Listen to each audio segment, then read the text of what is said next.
Hello, citizens of the verse. The Terrapin was meant to be a long-range, deep space military exploration vessel. Its mandate was to go into the uncharted parts of space and face hazards of unknown origin. Thus, it was designed to take a large amount of punishment to ensure that its pilot always made it back in one piece. The Terrapin borrows a lot from its name.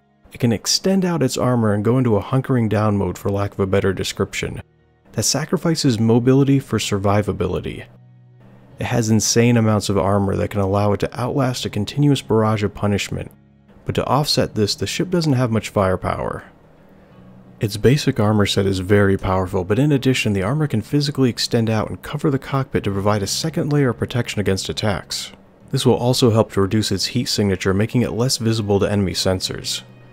The armor can also be manually retracted to allow it to vent out heat, which is going to eventually build up while being fully turtled up in this manner.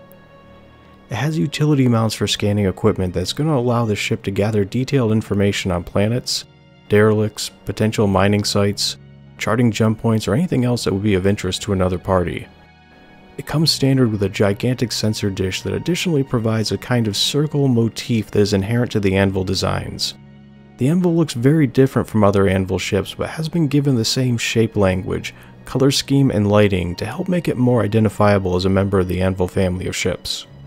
A lot of Anvil interior space is riddled with 30-degree angles that form into hexagon shapes. It has a strong structural look with modest living quarters. It may not be a cargo ship, but it does have room that's been set aside for personal storage. It has 2 stations, but is really designed to be a single-person ship. It can be flown with a friend, but that would immediately eliminate its built-in capacity for going on long-range deep space missions.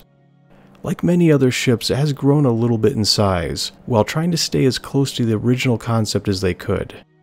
The main thrusters can articulate, so they can also double in function as the ship's VTOL thrusters, which is going to allow it to handle hovering for any duration of time that it wants. The ship is massive, heavy, and requires a powerful set of thrusters to keep this flying brick up in the air. This has been the first Anvil ship that has an interior walking space. So that art style that exists in the canopy and cockpit had to, for the first time, be extended out to the rest of the ship. This means that they had to come up with additional lighting schemes, doorway designs, and physical displays that would be unique to Anvil and future Anvil ships that would also have interior space. It has a very cold, militaristic, utilitarian design. Everything in the ship will have a purpose. It's one of the smallest exploration ships that gives you the ability to go anywhere, find new locations, set out on your own to see the universe, and provides assurances that you'll live to survive the experience.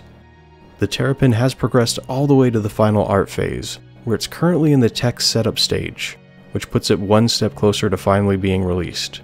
That's it for the latest updated information on the Terrapin. Thanks for tuning in, and I'll be seeing you in the verse.